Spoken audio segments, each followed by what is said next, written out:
kwa hapa tumeandaa project ya kuweza kuelezea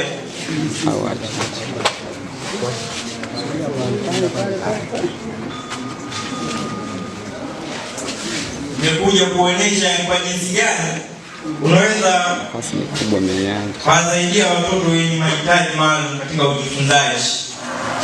Sio hivyo tu, hata watoto wa aina zote, ni kwa jinsi gani unaweza ukasaidia katika ujifunzaji kwa vitendo. Kwanza hapa hivi tumeandaa zana ambayo unaweza kuwasaidia watoto wenye mahitaji maalum katika ujifunzaji. Kwa mfano, hii hapa tumeandaa kikombe hiki hapa.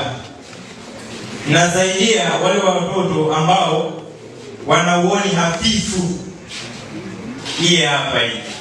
Wewe mtoto uko unamfundisha hiki ni kitu fulani, anapapasa hivi, anapapasa. Kwa mtoto akipapasa itamrahisishia yeye kutambua hiki ni kitu gani. Hii hapa hii. Pia inamrahisishia mtoto kulipenda somo hivyo. Nyingine kukuza vipaji. Waheshimiwa, kingine tulichokiandaa hapa hivi katika matendo ya hisabati ambavyo ni hivi hapa. Namna zetu hizi hapa ambazo tumeziandaa ambazo unaweza ukamsaidia mtoto ni kwa jinsi gani anaweza kuhesabu pamoja na kutambua rangi mbalimbali. Katoto kakiona rangi kama hizi kanapenda kweli, yani lazima tu kaje kasome.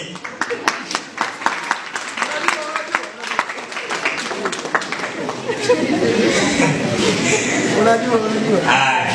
Nakaribisha na wenzangu kwa ajili ya kuendelea na hizi zana zilizobakia. Asanteni. Jamani, makofi kwa mwalimu. Anajua? Sawa. Zana nyingine tunayoandaa, zana za ufinyanzi, ambazo hizi zana zinamsaidia mtoto kukuza kipaji chake. Yaani pale anapokuwa anajifunza, mwalimu anakuwa anatumia hizi zana za ufinyanzi. Mnapokuwa mnafinyanga na kufundisha mtoto pale ufinyanga, mtoto anakuwa pale anakuza kipaji chake na anakuwa pale analipenda somo. Na pia tumezipaka hizi zana rangi ili kumotivate mtoto pale kujifunza. Hata kama unaona mwalimu amepaka rangi nzuri kwa nini? Labda kama hapa ni nguruwe. Amempaka rangi nzuri. Kwa mtoto anakuwa anapata ile hamasa pale ya kujifunza. Asante.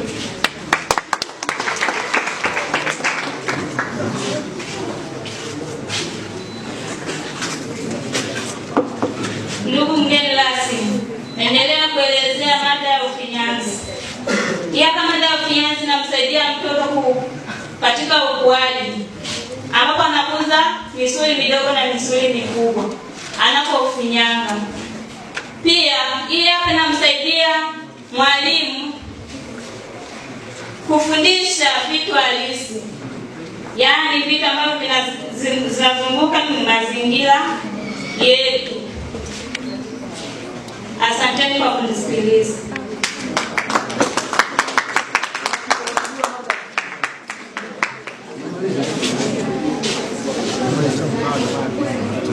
Ndugu mgeni rasmi, tuliopo mbele yako ni wanafunzi ambao tunasomea kozi ya ualimu.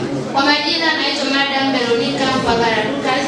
Nimekuja hapa mbele yenu kuwasilisha dhana ya uchoraji.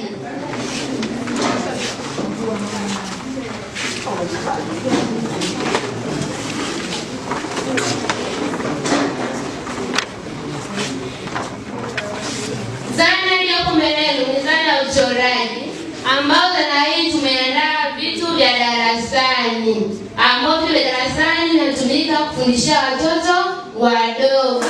Kwa mfano, tumeandaa meza, ubao, kitabu, rula na penseli, ambavyo vitu vinamsaidia mtoto kukuza ubunifu, kukuza misuli mikubwa na midogo, na pia kuendeleza kipaji chake. Na pia dhana hii inamsaidia mtoto kuvutiwa katika ujifunzaji na pia kulipenda somo. masomo. Asanteni kwa kunisikiliza.